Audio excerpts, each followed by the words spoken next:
اسلامي لارښوونو نو بیانونو کتو لپاره زموږ چینل اسلامي لارښود ضرور سبسکرایب کړئ.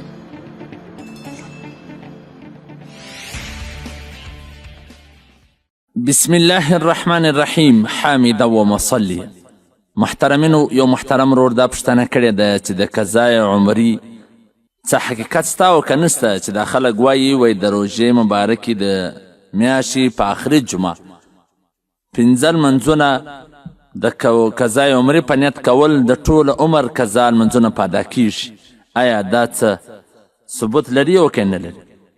محترمینو، دا خبره چې کم خلک کوي د یو روایت څخه استدلال کوي چې هغه لیلة التعریس والا حدیث دی. دغه روایت هیڅ حقیقت نه لري، ځکه دا موضوعي او باطل دی، د اجماع خلاف دی. ملا علی قاری رحمه الله په خپل کتاب موضوعات کبیر کې لیکلی دی چې دا منګړت دی، خلکو د ځانه جوړ کړی دی، هیڅ حقیقت نه لري. موضوعات کبیر صفحه نمبر 88. دا غرنګه علامه عبدالحی لکنوی رحمه الله په مجموعه رسائل لکنوی جلد نمبر 5 صفحه نمبر 1 کې د علامه شوکانی رحمه الله دا خبره راخسته چې هغه ودې ته موضوعي ویل دي، او د دې خبرې ثبات کې علامه شوکانی رحمه الله د درواغو د حدیثو جوړولو والا ته شرع کړې ده، بدعا یې ورته کړې ده. نو دا هیڅ حقیقت نه لري. محترمینو، دا موضوعي او منګړت خلکو د ځانه څخه جوړ کړی دی، د اجماع خلاف دی، ځکه اجماع ټوله پر دې ده چې یو عبادت د ډیرو کلو د قضایي عبادتونو قایم مقامه نسي جوړېدلی. هر سړی چې د بالغ کېدو ثبات کې وروسته چې څومره لمونځونه قضا کړي دي، څومره روژې قضا کړي، دا ټولې د ده پر ذمه لازمه دي. دا په یو عبادت باندې د ګوډو څخه غاړه نسي خلاصېدلی، چې هر څو لمونځونه دي حساب به کوې، د هر لمانځه به جلا جلا قضا راوړي. او که چیرې ستا سیر دي اندازه درته نسته، نو احتیاطاً یو اندازه ولګو چې دومره لمونځونه دي، بیا هغومره لمونځونه کوه چې ستا دا یقین غالب ګمان سو چې بس اوس ختم سو، نو بیا پرېږده.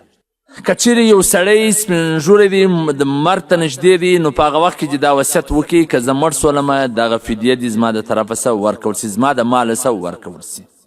خو دا معاف کېدل نه لري عزتمنو. د هر لمانځه به جلا جلا فدیه د مرګه بعد د ده وارثان ورکوي، که د وصیت کړی و د ده ماله څه، او که دی ژوندی و په اشاره سره یې لمونځونه کولی سو، نو دغه لمونځونه به دی راګرځوي. او طریقه به دا وي چې که ډېر لمونځونه قضا سوي دي، چې دی به نیت کوي چې اول د سهار د قضایي لمانځه نیت کوم، یا هغه اول چې زما څه قضا سوی دي د ماپښین د هغه د قضایي نیت کومه، داسې دي هغه اول یادوي. او بیا خو نو چې یو وسو بیا بل اول ته ودرېدی، بل وسو بل اول ته ودرېدی. د 3 اوقاتو څخه علاوه یو چې المر پرې وځي، یو چې المر راخیږي، یو چې المر در سره راوړي، عین په داسې حالت قضایي لمونځ څوک نسي کولی، نور په هر وخت کې کولی سي.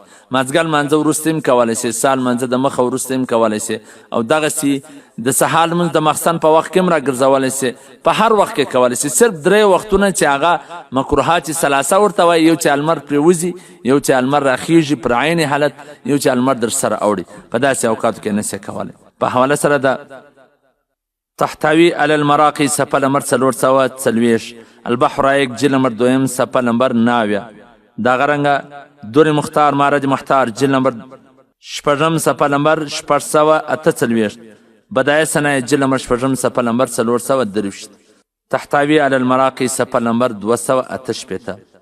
نو محترمینو، دا قضای عمري چې کومې خبرې دي دا ټول باطلې خبرې دي، دا غلطي خبرې دي چې حقیقت نه لري.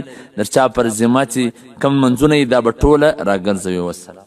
ستاسو د دیني پوښتنو ځوابونکی مولوي عبدالرحمن سمین صاحب.